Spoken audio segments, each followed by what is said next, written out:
What's up, guys? This is going to be my last Mad Men video for a little bit. Please look out for my next video going up in a couple of days called Honey, I Made a Video About Shrinking the Kids. I hope it's good. Let's get to it. Ever since Roger tripped in season 5, he's now bouncing back and forth between existential dreading and live, laugh, loving. Hi, buddy. Oh, that was cute. 2 marriages, 2 divorces, his own near-death experience and the loss of his mother, and general mortality setting in has put Roger on a path of enlightenment of sorts. It's pretty funny that on that path of enlightenment is being in a polycule. Must have been a long commute for these people to get to Manhattan from Bushwick. I think the juiciest stuff this season for Roger was with his daughter, Margaret. While at brunch, Margaret says, "Well, when all is said and done, I forgive you." That's beautiful to hear, because I forgive you too. No, Daddy, I forgive you. And I forgive you. All of your transgressions, abandoning Mother, making me ask for money, your intermittent interest in Ellery. I was cold called forgiven by a family member once. It really pissed me off. So Margaret is essentially on the same hippy-dippy journey as Roger. But before we dive into that, let's talk about abandonment. She accuses Roger of abandoning her mother, his grandchild, and her. Abandonment isn't just he went out for a pack of cigarettes and never came back. It's also being at work all the time. It's cheating on your wife while you could be at home with your family. It's being home with your family but wishing you were somewhere else. My man Roger is guilty on all counts. I love you, buddy, but you're gonna knock everything over. Look at this guy. He loves smelling mouths. I know this is literally one interaction, but something the show does so well is giving us glimpses of our flawed guys being good dads or grandfathers. Hey, Spud! Get over. Oh. What's going on? We're playing hide and go seek. You hear that, Caroline? Someone's hunting big game. See you later, alligator. Like for Margaret, it probably kills her seeing that Roger has the ability to be a loving father and grandpa, but only chooses to when he feels like it. We get a few scenes like this with Don earlier in the series, and it's like, if these guys were just at home, they'd probably be pretty okay dads. Anyways, Margaret runs away to join a hippie commune, and Mona and Roger go after her. I miss Ellery so much. I think about him all the time, but he can't be happy if I'm not happy. And I'm tired of accepting society's definition of me. Being a young mother can be overwhelming. You sit with your child at the end of the day and you're exhausted and you don't even know what you did. I'm sorry you had nothing to live for. I did. I had you. And after a day and night cosplaying as a hippie, Roger tries to get Margaret to leave. It's time to leave Shangri-La, baby. Oh my God, he said Shangri-La. He said the name of the movie. Well, he didn't, but he said the name of the place in the movie. Assumed you were more open-minded. Well, I'm not. I understand the temptation. And I know everyone your age is running away and screwing around. But you can't. You're a mother. He needs his mother. I'm sorry, but you don't get to do this. How could you just leave him? He's your baby. How did you feel when you went away to work, Daddy? Your conscience must have been eating you alive. It's not that hard, Daddy. You'll be fine. Here we have Margaret, who believes she's found her community. But clearly, this commune is deeply flawed. Roger points it out. What do you do when it gets cold? What do you do in the winter? It reminds me of all the cult documentaries I've seen. In order to recruit members, you need to find people who are so deeply sad. So sad that their depression and desire for community is so strong that it overpowers their other basic needs and intentions. I love this exchange with Roger because Margaret is basically hitting him with the, "I learned this from you, Dad." And she did. While Margaret literally did abandon Ellery, Roger also abandoned Margaret in a different sense. Your dad just being out of reach your whole childhood is kind of its own trauma. And that trauma has messed Margaret up so bad that now she's doing it to her own child. Cycles of violence vibes. Something that Margaret has to contend with that Roger doesn't is the gender role expectation set on her as a young mother. And she's not the only young mother to do this. In their own way, Peggy, Stephanie, and Diana are all characters who rejected motherhood as well. But pretty much all the men in the show, except for Ken, also abandon their families in the sense that they are cheating their little asses off in a way that their wives would divorce them immediately if they found out. The big difference here is that the men being absent from their families is expected, and they're all viewed as forgivable. While if you're a woman and leave your child, people want you dead. Let's look at Stephanie, a character who chose not to be a mother after having her child. She feels a huge amount of guilt over it, and then at the healing center, or whatever, a woman in the therapy circle addresses her directly. You shouldn't have dropped out of school. You shouldn't have been with a lowlife. You shouldn't have gotten pregnant. You should have loved being a mother. But I made a mistake. I just want to get it together now. So you can be with your baby? What? No. What I feel When I hear about your baby, it's sadness. My mother left, and I can tell you that your baby is going to spend the rest of his life staring at the door, waiting for you to walk in. And you know what? This woman is totally right. But you know who else that kid will be waiting for? Their dad. Their Don, their Pete, their Roger, etc. But the lady in the therapy circle leaves that out of her roast of Stephanie Horton. We could get Kill Tony to be racist at this thing, maybe, or I don't know. It could be bad. Let's assume being a traditional stay-at-home mom for Stephanie or Margaret would cause them severe depression. What does the show tell us happens to women who are sad? If you're Betty, you go to a psychiatrist who breaks your confidentiality, which causes you to slide further into your depression.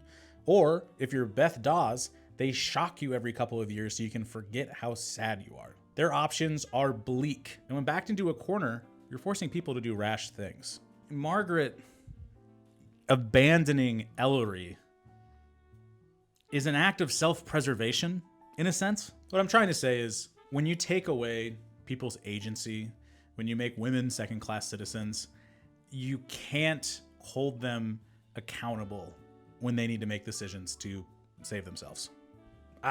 Anyways, back to Roger. In the second half of the season, he gets a sick fucking mustache, and the rest of his arc is less interesting to me than the stuff with his daughter. Roger sticks up for Don a lot. He locks in after Bert's death, does some serious business stuff, orchestrates the merger, blah, blah, blah, blah, blah, blah. I don't really want to talk about the McCann stuff because it's boring. We've seen mergers before, and it just felt tired this time around, and I think the show knows this too.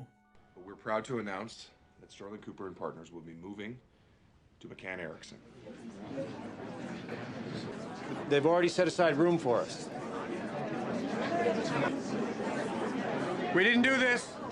Hold on. This is the beginning of something. Not the end. I think they're being meta here. Much like the audience, the employees of the agency have no patience for another rallying speech. Let's just get this over with and move on. Look at them. One day that will be us. Yeah, tomorrow. Duo mal, une bouteille de champagne pour ma mère, s'il vous plaît. I like that Roger ends up with Marie. It feels like Roger has truly explored what the world has to offer, and he gets to end up with a mean, age-appropriate French woman who is Don's ex-wife's mother. A beautiful mess for a beautiful man. Also, him learning French is a nice nod that he's grown as a character. He's literally taken the time to learn French. It's a pretty huge leap forward from season 1 Roger. Roger's the funniest character in the show. Meredith might contend with him, but I'm talking over the whole course, the whole run. Roger is the LeBron of being funny in Mad Men. There's no other argument. He's got the longevity. Children of divorce grow up fast. My parents got divorced when I was 5. Look at me now. I'm only 7. The thing about witnessing your parents' divorce as a young child is the sort of veil that your parents are perfect is lifted at an earlier age than a child from a more cohesive family. It doesn't require direct shit-talking of the other parent, but instead just through circumstance. Where's dad? Where's mom? Oh, you guys don't like each other enough to be in the same room? I wonder which one of you is right. You can't really hide something like that from a kid, and they start to develop opinions about their parents. Sally was also exposed to some pretty adult situations. In season 5, she walks in on Marie and Roger, and in season 6, she catches Don cheating on Megan. And without a fully formed brain, children are left to just hang on to and collect the trauma and then deal with it as more brain processing power becomes available. And hey, that's a recipe for one angsty teen. Sally, as oldest siblings in complicated homes often do, becomes a maternal figure to her younger brothers. Are they gonna get divorced? I have a stomachache all the time.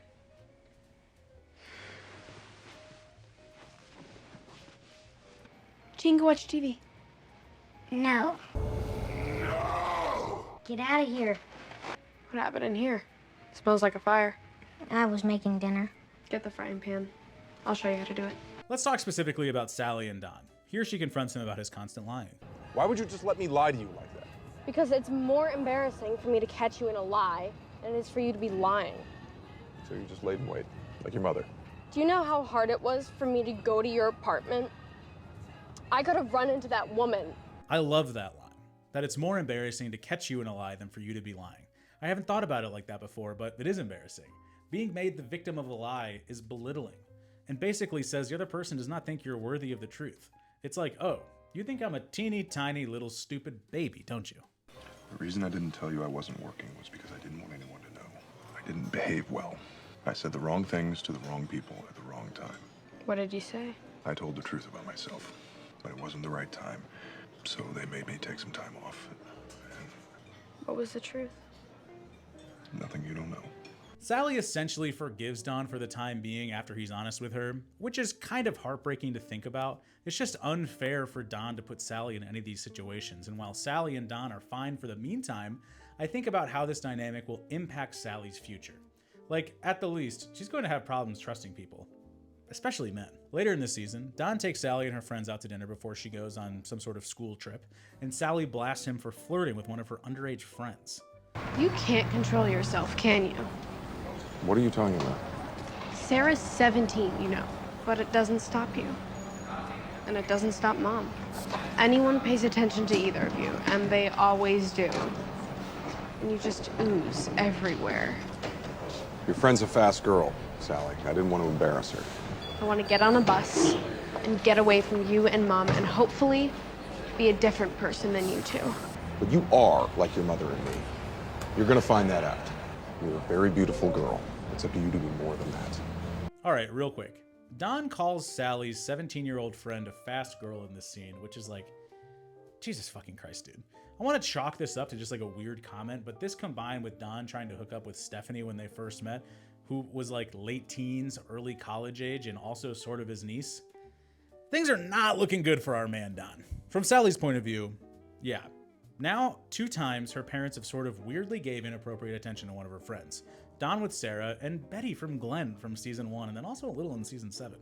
Combined with all the other stuff she's been through with her parents, it makes total sense for her to lash out in Don and say she doesn't want to be like either of them. But while Betty is sort of one note while talking about Sally's future being fixated around her appearance in boys, I love that Don says, it's up to you to be more than that. Like, finally, Sally is getting some encouragement to have ambition. I especially like this coming from Don because while the man has his flaws, huge, massive flaws, he did successfully mentor Peggy into a very promising career in a male-dominated field.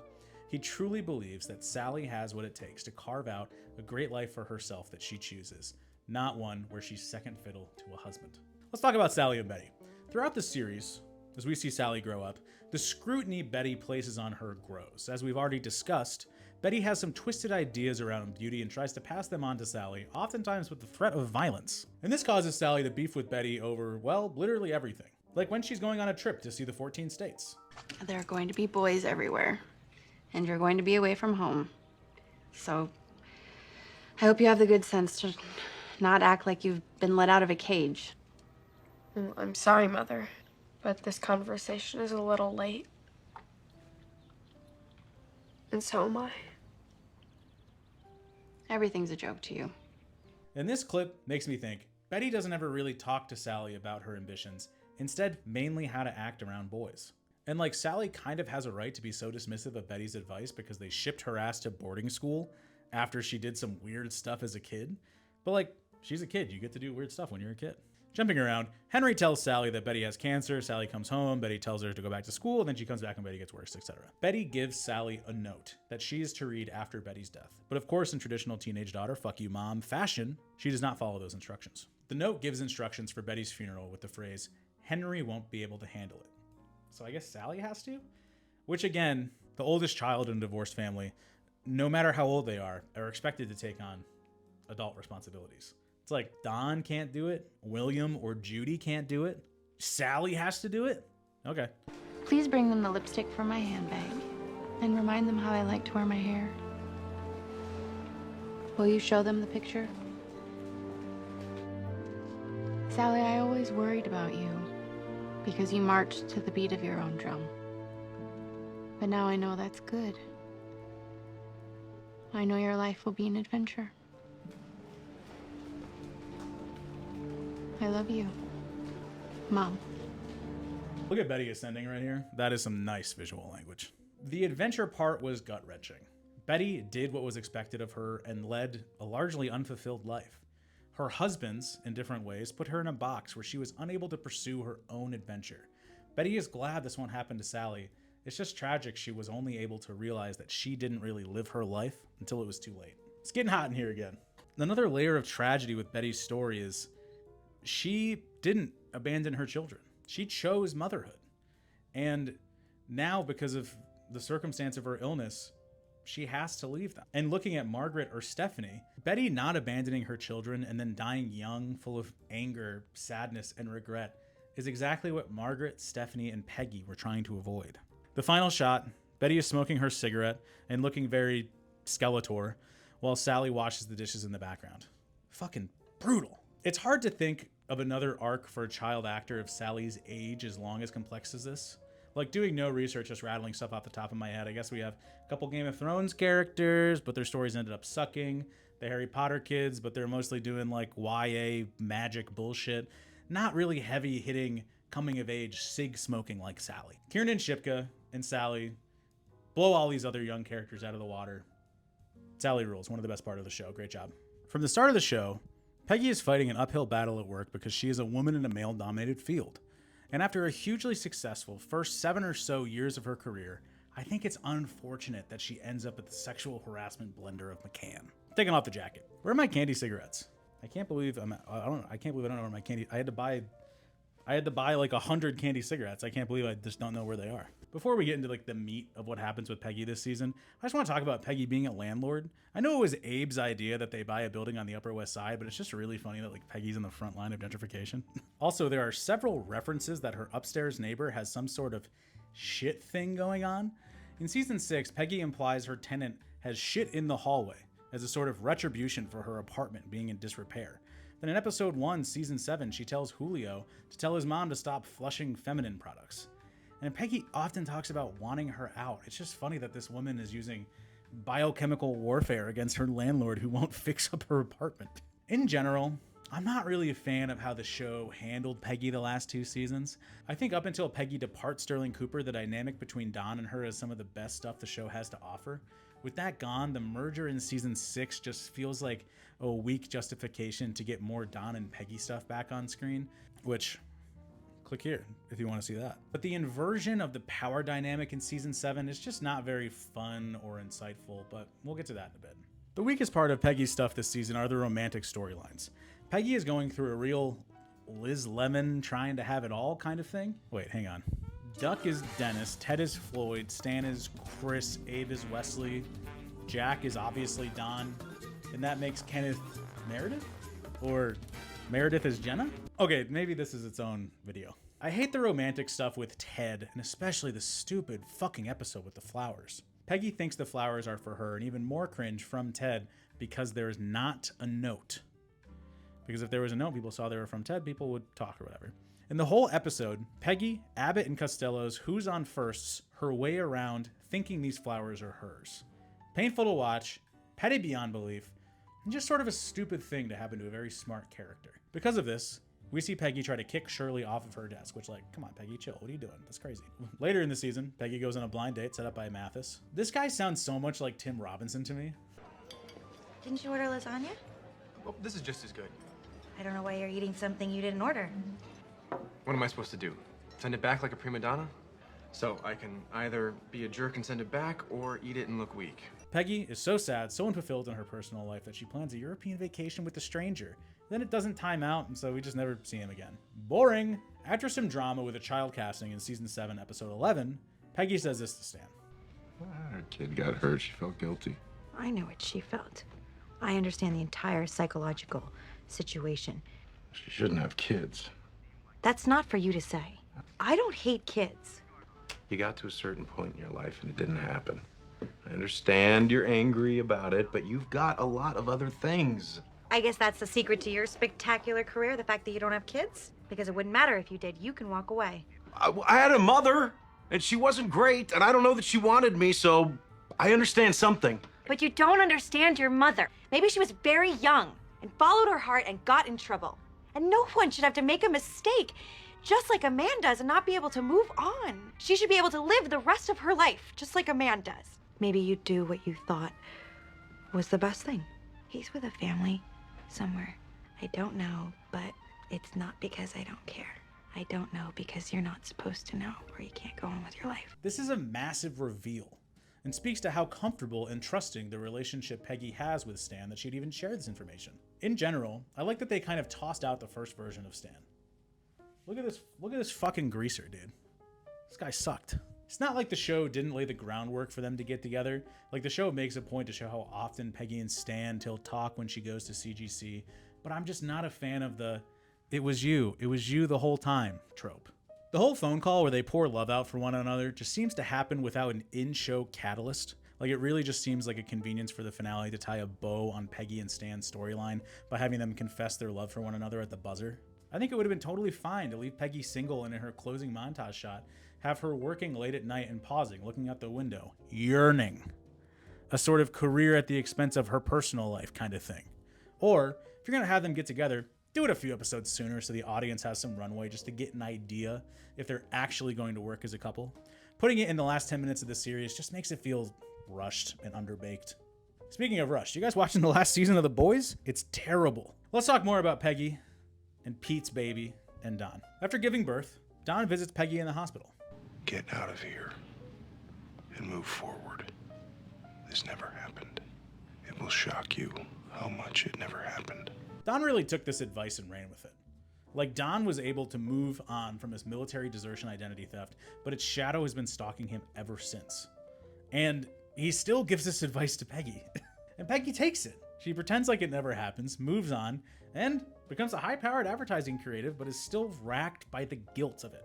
To be clear, I don't think Peggy really did anything wrong here. She didn't know she was pregnant, and while she might owe her sister forever for raising her child for a year, she did ultimately make sure the child landed in a stable family somewhere. Imagine you have sex, and then 9 months later, someone hands you a baby. In this hypothetical, it doesn't matter if you're a man or a woman. Don't comment that it does. Chill with that. Just, someone hands you a baby. It's your baby. What do you owe this baby? Can you provide for them in a meaningful way? Is there a better solution for the child that doesn't involve you? It's so easy to knee-jerk be like, she should have been a mother to that baby. But if someone gave me a baby right now, I don't know that I'm the best person to raise them. And I don't know, how old was Peggy when that happened? 24, 25? It's like, if you're watching this, just imagine you at 24, 25, surprise somebody hands you a baby. What are you supposed to do? I think parents owe their child a shot at a decent life.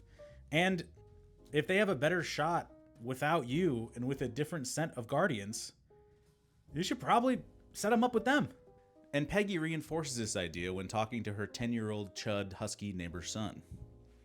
I almost didn't call him a chud, like I almost cut it out, but every time it made me laugh. Don't want to go to Newark. Nobody does. My uncle has a house and he got my mom a job. I don't want to leave. You want your mom to have a job, don't you? She don't care about me. Yes, she does. That's why she's moving. Peggy gave up her child in part as an act of love. Peggy knew that her child would have a better life with a family elsewhere rather than having a father who was shamed into being a dad and a mother who lived a life full of regret. Pretending it didn't happen is a surefire way for it to haunt you for the rest of your life. And going against Don's advice by telling Stan is a meaningful choice for Peggy as she grows out of the mentor-mentee relationship she had with Don and accepts her truth. Okay, let's talk about, let me switch hands. Woo! Okay, I didn't really like, I kind of said it already, I didn't really like the whole Don being Peggy's subordinate thing. On its face, I suppose inverting the power structure between Peggy and Don could be interesting, but I don't think we really learn anything about the characters along the way. Like, we know Peggy is capable of running a creative campaign. We've seen her do it for 3-ish seasons at this point. And at this point in the series, I'm kind of just tired seeing Don be self-destructive, and his eventual rise from the ashes just felt predetermined. I just didn't really click with this arc. My favorite part is when Don insists she give the presentation to Burger Chef because he's confident he'll be fired when they arrive back to New York. But more importantly, he knows that she can do it, and he knows that if he's not there and he's the one who won the account, it's going to be worse for her down the line. I think this was especially great. And more, much more than this, I did it my way. I sing this song at karaoke, and every time I make somebody cry, I am the person I make cry. Kind of good. Kind of good. You thought it was kind of good. You didn't expect it to be good. All right, let's talk about some other stuff I didn't really like about Peggy's season 7. There's a scene after Peggy and Joan are leaving the meeting with the meatheads at McCann before they merge to talk about getting Topaz pantyhose into Macy's department stores or making it like a store brand or whatever. The guys, the meatheads treat them like shit. You know, they treat them, they're really sexist. And in the elevator, Joan is complaining about that, and Peggy says this. Joan, You've never experienced that before. Have you, Peggy? I don't know. You can't have it both ways. You can't dress the way you do and expect... How do I dress? Look, they didn't take me seriously either. Like, what the hell is that?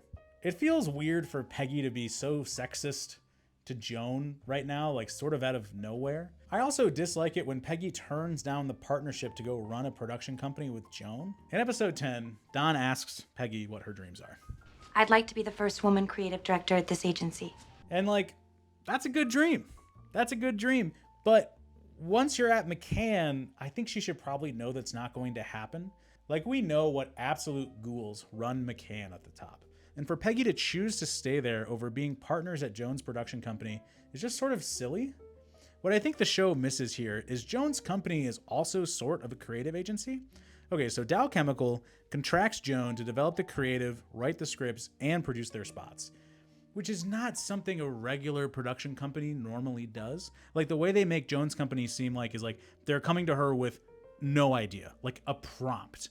And then Joan will hire everybody else to figure everything else out. It's more of an agency and a production company combined. Peggy could be the lead creative director at Joan's company. They could build something from the ground up that doesn't have misogyny built into the bones. But she says something like, I'm not a scriptwriter. And yeah, you are, Peggy. We've seen you write a bunch of commercial spots with scripts. I get what they're going for here. Okay, I actually did not get what they were going for there.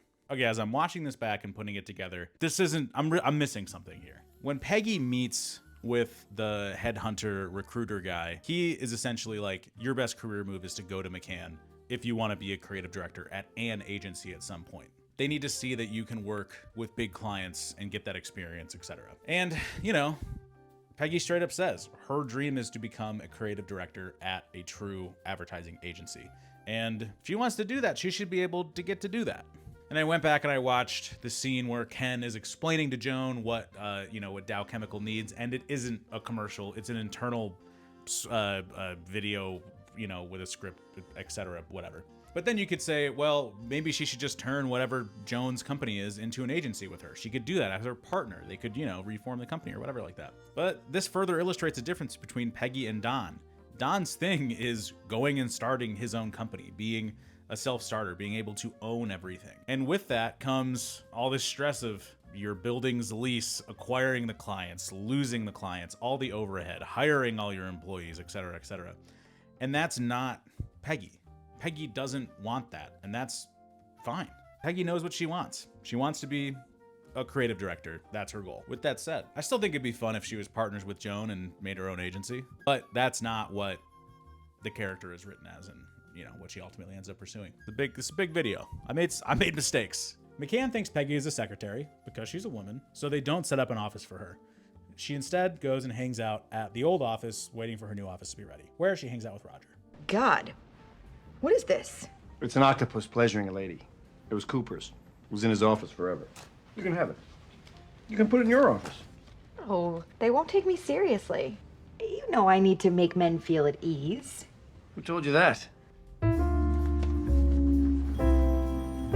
Meme alert. I wanted to do Peggy's segment in this costume, but it's like not, you can't like go like Amazon young 1960s woman advertising executive and get this, like they didn't Party City Peggy, which is kind of surprising to me. I'm struggling to reconcile this scene with the one where she blasts Jones for not dressing modestly enough, which, like, by the way, this is how Joan was dressed. Essentially, Peggy is roasting Joan for having big ones. Progress is complicated and it's not linear. But like the Joan comment makes it seem like Peggy isn't interested in lifting up the women around her as much as she is in it for herself. And it's probably a little sexist of me. But hey, Peggy obviously has some internalized sexism too. To expect Peggy to need to bring other women to the top with her. But it does feel cold, imagining Peggy playing hardball at McCann, climbing the corporate ladder, while, reinforcing negative stereotypes about other women she works with. I don't know, I wish that she'd taken the partnership with Joan, instead of taking the much harder route for, I think, less reward, honestly. And like, I guess there's an argument to be made that like she's paving the way for other women behind her. Historically, like if you're the first woman in a male-dominated field, you're probably just like focused on self-preservation. If she had started the company with Joan, they could have made positive change without any of the suffering that Peggy is probably going to have to face at McCann. The best parts of Peggy's arc were in the earlier seasons when she was being directly mentored by Don. My favorite scene with Peggy in the whole show is when she quits on Don because he's been an absolute dick to her for a whole season and goes to work for CGC. And then after that, I think it's kind of fine, and then I think it's kind of bumpy.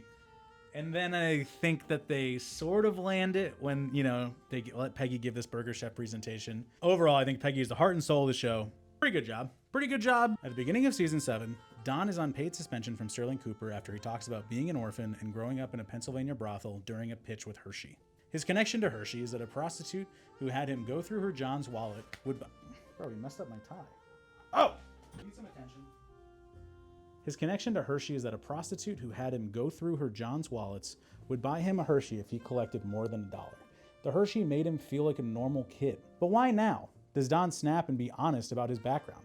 In a pitch meeting of all places. Well, I think something he says in later seasons Stephanie connects here. You can put this behind you. It'll get easier as you move forward. Oh, Dick, I don't think you're right about that. So let's briefly look back at Dick and Don's life leading up to this moment. Don's mother was a prostitute who died in childbirth. His father was her John. He lived with his father and his wife. Ain't you heard? I'm a whore child. This is sort of a Catelyn Stark, Jon Snow situation. Dick witnesses his father getting kicked to death by a horse, at which point his stepmother moves the family into a brothel where Dick is molested by one of the working girls. He joins the army, and when his lieutenant dies from an accident that Dick causes, he switches the dog tags and assumes the identity of Donald Draper. He goes to New York, sells furs, tricks Roger into hiring him, works his way up to the top of the creative department, and then the events of the show begin. Don's favorite piece of advice to give, and the words he lives by are, Get out of here and move forward. This never happened. It will shock you how much it never happened. And he's not just talking about deserting the military. He wants to forget about every bad thing that happened to him while he was Dick Whitman. In season 1, while explaining to the Drifter that he's the son of a whore, the Drifter tells him this. You got no home. That's sad. What's at home? I had a family once, a wife, a job, a mortgage. I couldn't sleep at night tied to all those things. Then death came to find me. So one morning I freed myself with the clothes on my back. Goodbye. Now I sleep like a stone. A young Dick internalizes this, that people depending on you is something to pull away from, that it's a trap to be on the lookout for. And this is something we see Don do often in the series. Don decides not to come back to Sally's birthday so he can just go do whatever. After fear that his identity will be revealed, he tries to get Rachel Menken to run away with him. I want to go, and I want you to come with me, and I don't want to come back. Can't we be together here? There's nothing here. What about your children? I'll provide for them. My God, you haven't thought this through. So while on the outside, Don may live a picturesque life, he's ready to leave everyone who loves him and depends on him at a moment's notice if he sees fit. Don's advice is dangerous, because once you get good at putting things behind you, what's to stop you from doing worse and worse things? You're willing to abandon your wife, you're willing to abandon your children, so you can do what? Go get another family and abandon them too? As the series goes on, Don's life trends more and more chaotic. His half-brother Adam reaches out for a connection, Don denies him and Adam kills himself. Betty leaves him, he barely sees his kids. Lane asks for mercy, he denies him, and then Lane kills himself. He marries Megan basically on their first date, and then after a year, grows deeply discontent in the marriage, and his demons creep back in. Also, somewhere in there, there's like 3 horrible alcoholic benders. Don's pitch to Royal Hawaiian in season 6, episode 2, is very telling. It's just a sketch. He's killing himself. That may be a personal association for you, but that's not what this means. Just his footprints. What happened to him? I think people might think, that he died. Does that make you think of suicide? Of course. I just feel great about it. Don is so broken, so sad, that his suicidal ideations are creeping into his work. He's running from so much, he's put so many horrible things behind him that they're beginning to catch up. This kind of suicidal ideation echoes what the Drifter said to young Dick. Who wants to pick up and leave and just reset? Depressed guys. And so here Don is, in this Hershey meetings, struggling with his addiction, his trauma, his lies, his marriage, sitting across from the company who made the only product that ever made Don, Dick, feel like a normal kid. Feel like a kid who knew his mother, who didn't watch his father die, who didn't get assaulted, and so on. The weight of it all finally cracked him, and he spilled his guts to his prospective clients and fellow partners. Well, weren't you a lucky little boy? I'm sorry. I have to say this. I was an orphan. I grew up in Pennsylvania in a whorehouse. If I collected more than $1, she'd buy me a Hershey bar. And I would eat it alone in my room with the great ceremony, feeling like a normal kid. Do you want to advertise that? If I had my way, you would never advertise. You shouldn't have someone like me telling that boy what a Hershey bar is. He already knows. Don gets suspended from his role as creative director, and he is essentially unemployed at the beginning of season 7. This is a bold direction for the show to go in. They've essentially neutered Don. We're seeing him in a whole new light, stripped of his status, on the outside looking in. And I think what comes next is a bit of a mixed bag. Okay, so this is where Don watches the beginning of The Lost Horizon. We've been over this. Los Angeles is and was Shangri-La for Don. He fell so madly in love for Megan when they were there with his kids, it seemed like nothing could go wrong in this place. But really, they just didn't stay long enough for the cracks to show. Don's first visit with Megan in season 7, the vibes are off. Don buys Megan a TV, it pisses her off. Why did you do that? How's it gonna look, Don? You know everyone I know here is starving. You're gonna be on TV. Don't you want to watch yourself in living color? Don't jinx me. I didn't know an expensive gift would upset you. You're not here long enough for a fight. Well, yeah, it's a huge piece of furniture that you didn't ask her about. This is like classic toxic boyfriend stuff. I guess husband. Don flies back to New York, meets this woman. If I was your wife, I wouldn't like this. She knows I'm a terrible husband. Did she kick you out? She doesn't know that much, but she knows. Oh my God, Neve, look out. And after another visit to LA and a lot of Don putting his own foot in his mouth, he confesses that he has been put on leave due to behavior. Why can't I reach you? Who's your new girl, Don? There is no one else. I've been at home. They put me on leave, okay? Don't worry, I'm still getting paid. I don't give a shit. When did this happen? Right after you left. Fired you last year. And it doesn't seem to click for Don here that Megan is upset because he lied to her for months. And what he takes away from this conversation is that the best thing he can do for his marriage is get his job back. And the arc to get him back into good standing at the agency was fine. I like the way they bring Freddie back in the season, the symbiotic relationship where Freddie gets pitch ideas from Don and Don gets a sponsor is logical and sweet. I like this a lot more than Don going back into the office. Jesus Christ, he looks like a guy who got fired and he's about to bring a gun in.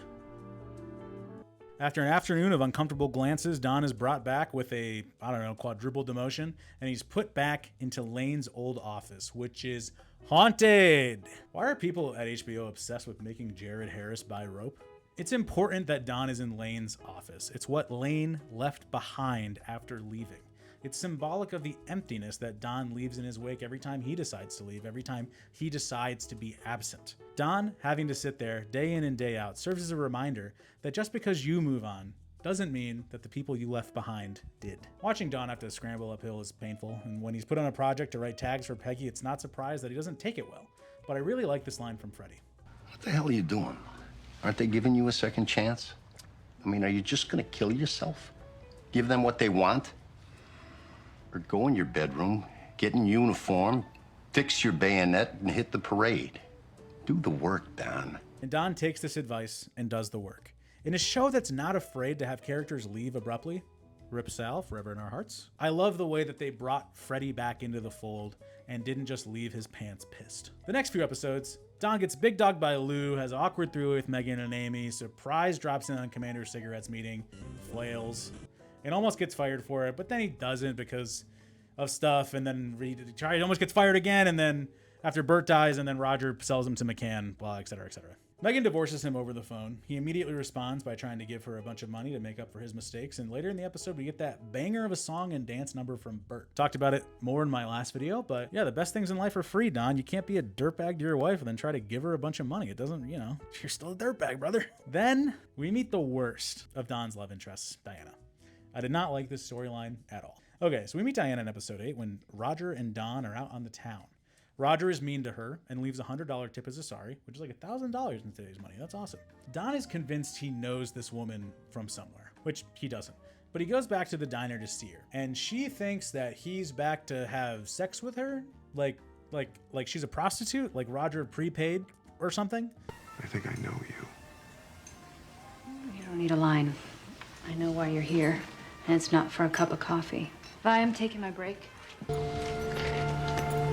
Okay. Also, this drives me nuts in like media in general. You can't just start having sex like that, guys. You gotta warm everybody up first. They're both gonna have friction burns. Switching back. Woo! Anyways, the two start a weird love affair, and Diana reveals that, like Don, she is a leaver. After finding Sally's room in episode 9, she says, I lied to you. No, I left home because I have a little girl. I had a little girl. The flu. Can you imagine? I had 2 children. 2 girls. One died, and one, my oldest, is in Racine with her father. When I was with you, I forgot about her. I don't ever want to do that. Okay, so this echoes the themes of motherhood and abandonment that we've been seeing this season. After a horrible tragedy, Diana is rejecting motherhood. And then Diana ghosts his ass.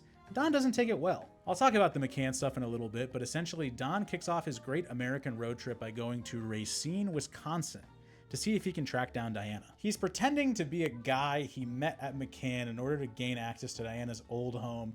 And when he gets caught, he pretends to be a debt collector. And then when he's caught again, he comes clean and he's just like, I'm just looking for her. Sure, what the hell? What show is this?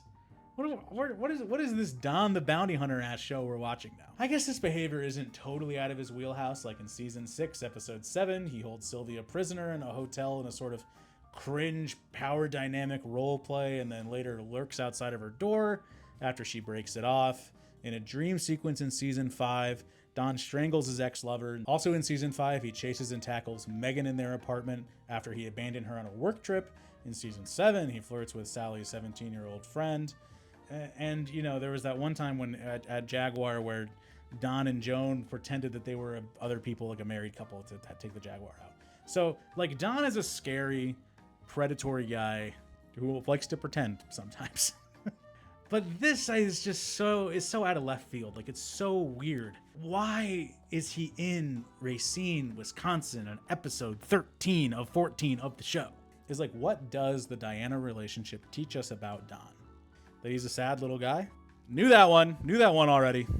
I think if you take Diana out of the season, not a lot changes. And that's why I just don't care for this storyline really, like, at all. All right, let's talk about the merger with McCann. They're going to fire Don, so Roger sells the company to McCann. After a successful run, they get absorbed. They try to stay independent. Blah, blah, blah, blah. They're acquired. McCann finally has their white whale in Don Draper. Don's reward for going corporate? The biggest clients, the best resources, and essentially a key to the city. And what does this sound like to Don? Responsibilities that stand in the way of his freedom. So he leaves, just like the Drifter would have. After not being able to find Diana, he drives aimlessly around America. Every dad's dream. Searching for something. The end of The Lost Horizon. Our main character, Robert Conway, is trying to get back to Shangri-La. He's endlessly searching, trying to find his utopia, and he eventually finds it. The last shot of the movie, he arrives. Here's my hope that Robert Conway will find his Shangri-La.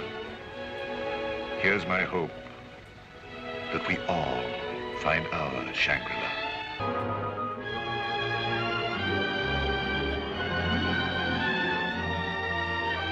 And Don is doing something similar. He's driving around America, drifting from place to place, trying to find something, somewhere, that will make him happy.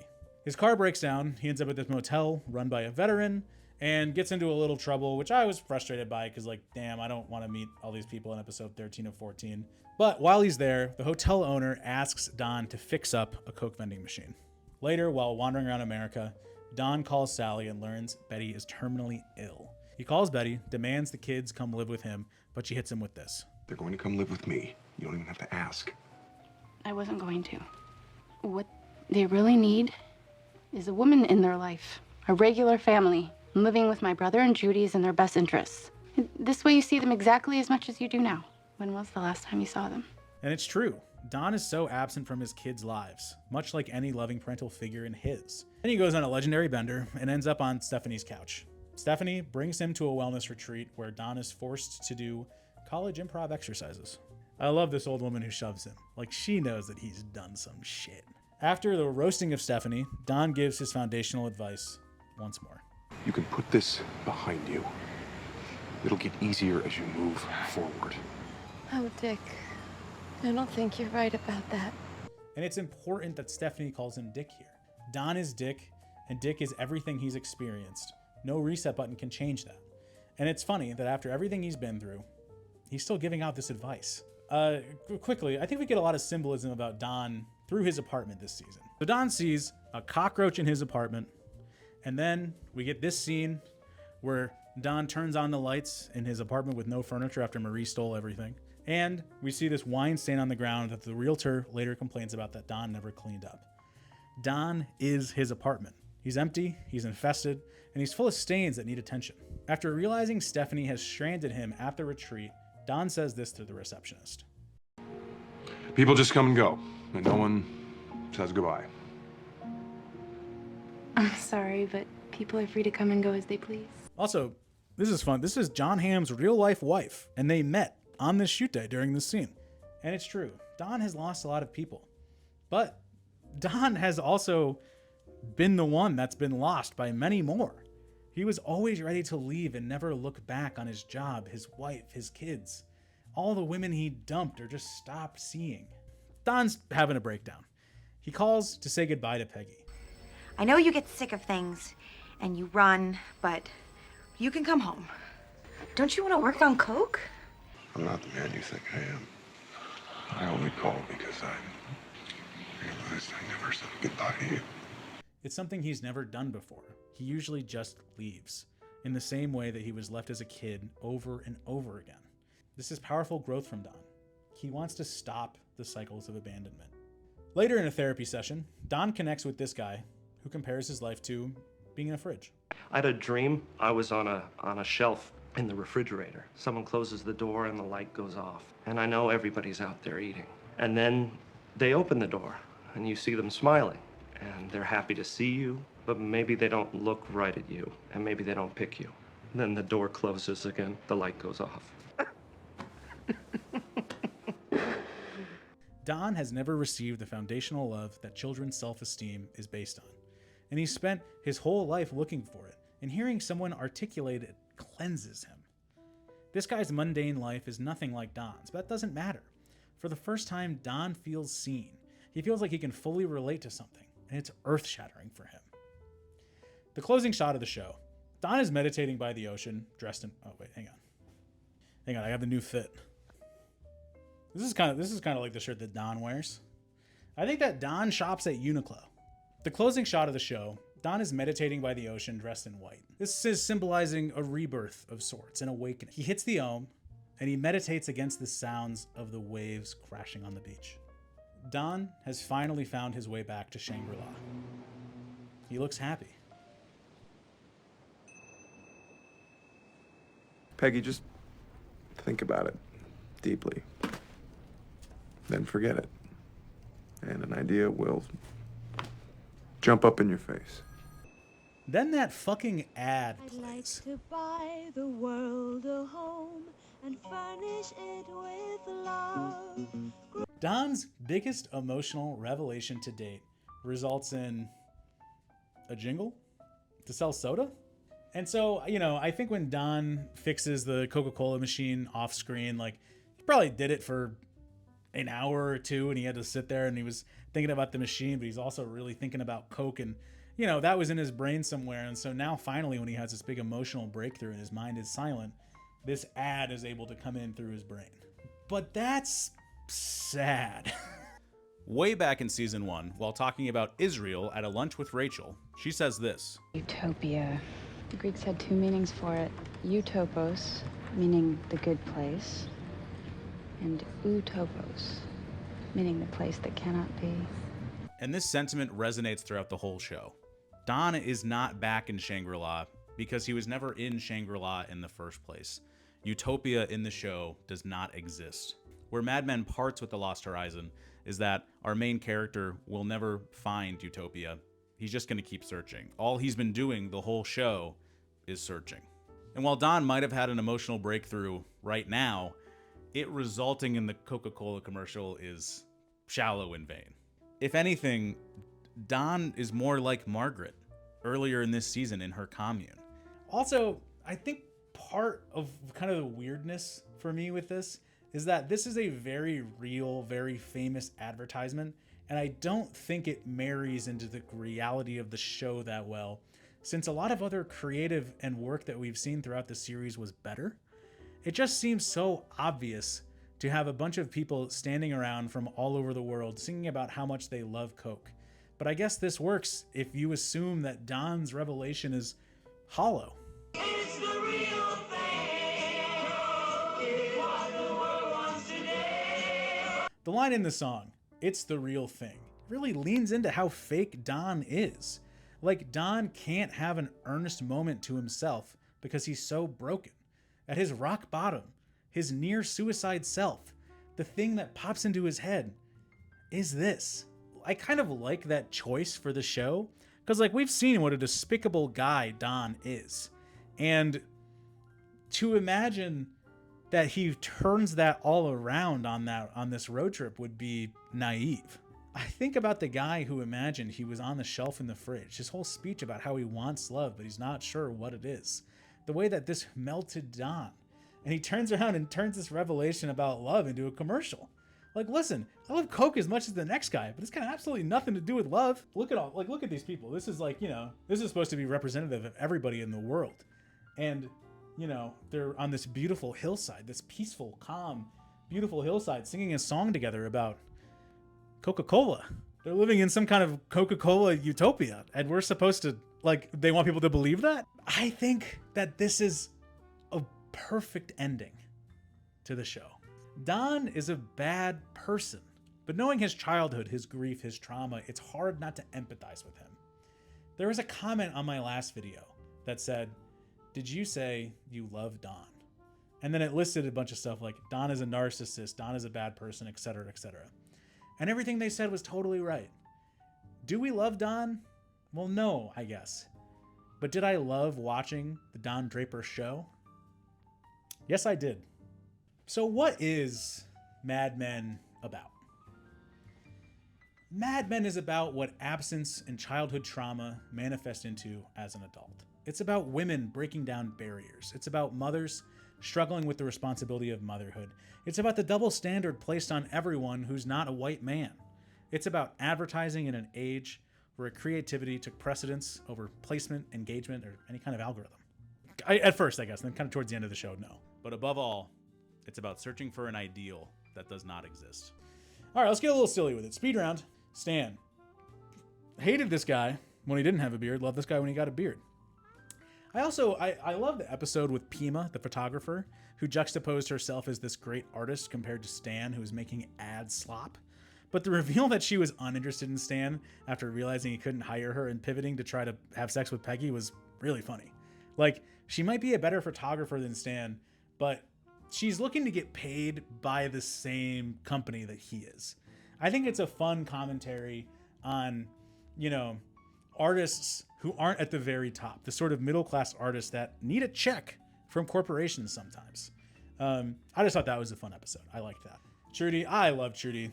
Pete better fucking treat her right in Wichita, dude. Like, who did I believe the most as a person born in the 40s, or I guess probably the 40s? Yeah. Who do I believe most as a person born in the 40s who's in their 20s and 30s in the show? It's probably Allison Brie as Trudy. Like, Lane is one of my favorite characters in the show. Like, I love Lane. I love Jared Harris. I just watched Chernobyl for the first time and that show's great. Oh my God, dude. We got to get Jared Harris in more stuff. Jared Harris, do you want to be in a sketch? I can't pay you, but I won't hang you. Your character can do something fun, do a voice, be silly or something. All right, let's pitch some Mad Men spinoffs. Jones Production Company hires Sal. That's kind of fun. Think about that. We'll do a sequel with Chauncey. Chauncey lost in the big city. You can meet up with Don's dog, Don had a dog until season 4, I think. Duck starts working for Richard Nixon and Watergate is somehow his fault. I'd like to see that. Abe could cover it, Peggy's boyfriend Abe could do some investigative reporting perhaps. Let's see. Kinsey can become a Scientologist and maybe he ends up writing Battlefield Earth. That seems fun. He's into writing terrible screenplays. Oh yeah, and then Sally will found the alt comedy scene in Brooklyn. Divorced parents, a lot of material to mine there. And oh yeah, Peggy just gets sued by the city for being a terrible landlord. Thank you so much for watching. This is how you and I both feel that this video is over now. I got I production supervised an indie movie right after I posted my first 2 videos. And so like a bunch of time went by, and then I thought it'd be good if I rewatched season 7, and the next thing I knew, I had a script that was an hour and a half long. Lesson learned about how long these damn videos take. I'm not gonna be making videos about Mad Men for the foreseeable future. I need to watch something else. And in a couple days, I'm gonna post a new video. It's gonna be called Honey, I Made a Video About Shrinking the Kids. And it's gonna be about the shrinking people genre. It's gonna be silly. I'm gonna make sillier stuff. I'm gonna make some stuff that's not so connected to movies or TV directly, kind of more of like a, out of, this video's too long. I'm gonna freaking cut it off. But thank you so much for watching. This has been so fun. This is my favorite hobby now. I can't wait to keep making more videos. Hopefully I'm gonna post closer to a weekly schedule moving forward. But really, thank you. See ya.